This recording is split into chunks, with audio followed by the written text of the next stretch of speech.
നമസ്കാരം. ബി.ജെ.പിയിൽ പാർട്ടി തല പുനഃസംഘടനയ്ക്കും കേന്ദ്ര മന്ത്രിസഭാ പുനഃസംഘടനയ്ക്കും വഴി തെളിയുകയാണ്. ഇതിനു മുന്നോടിയായി തന്നെയാണ് കേന്ദ്ര മന്ത്രിസഭയിൽ നിന്നും സഹമന്ത്രി ജോർജ് കുര്യൻ രാജിവെച്ചത്. രാജ്യസഭാ കാലാവധി പൂർത്തിയായതിനു പിന്നാലെയാണ് ഈ രാജി വന്നത്. മധ്യപ്രദേശിൽ നിന്നുള്ള രാജ്യസഭാംഗമായിരുന്നു ജോർജ് കുര്യൻ. എന്നാൽ അദ്ദേഹത്തിന് വീണ്ടും രാജ്യസഭാ സ്ഥാനം നൽകിയിട്ടില്ല. കുര്യൻ രാജി കൊടുത്തതോടെ രാഷ്ട്രപതി ദ്രൗപദി മുർമു രാജി ഔദ്യോഗികമായി സ്വീകരിക്കുകയും ചെയ്തു. മോദി മന്ത്രിസഭയിൽ ന്യൂനപക്ഷ കാര്യം, മത്സ്യബന്ധനം, മൃഗസംരക്ഷണം എന്നീ വകുപ്പുകളുടെ സഹമന്ത്രിയായിരുന്നു ജോർജ് കുര്യൻ.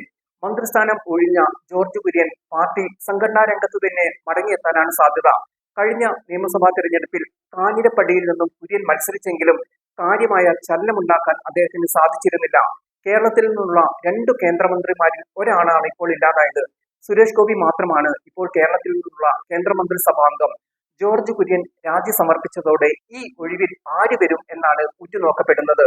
മുതിർന്ന കോൺഗ്രസ് നേതാവ് A.K. ആന്റണിയുടെ മകനായ അനിൽ ആന്റണിയോ മുൻ ബി.ജെ.പി. സംസ്ഥാന അധ്യക്ഷൻ കെ. സുരേന്ദ്രനോ കേന്ദ്രമന്ത്രിയാകാനുള്ള സാധ്യതയാണ് തെളിയുന്നത്. ബി.ജെ.പി. സംസ്ഥാന അധ്യക്ഷ പദവി ഒഴിഞ്ഞ ശേഷം സുരേന്ദ്രന് മറ്റൊരു പോസ്റ്റ് നൽകിയിട്ടില്ല. പക്ഷേ നിലവിലെ സൂചനകൾ പ്രകാരം അനിൽ ആന്റണി കേന്ദ്രമന്ത്രിയാകാനുള്ള സാധ്യതയാണ് ശക്തമാകുന്നത്. ഒരു ക്രിസ്ത്യൻ നേതാവിനെ തന്നെ കേന്ദ്രമന്ത്രിയാക്കുന്നത് ക്രൈസ്തവ സഭകളെ കേന്ദ്രം അവഗണിക്കുന്നില്ല എന്ന സൂചനയും നൽകും. ഇതിനു പുറമെ കേരളത്തിൽ നിന്നുള്ള യുവ നേതാവ്, ബി.ജെ.പി. ദേശീയ സെക്രട്ടറി എന്ന നിലയിൽ അനിൽ ആന്റണിക്ക് കൂടുതൽ സാധ്യതയുമുണ്ട്.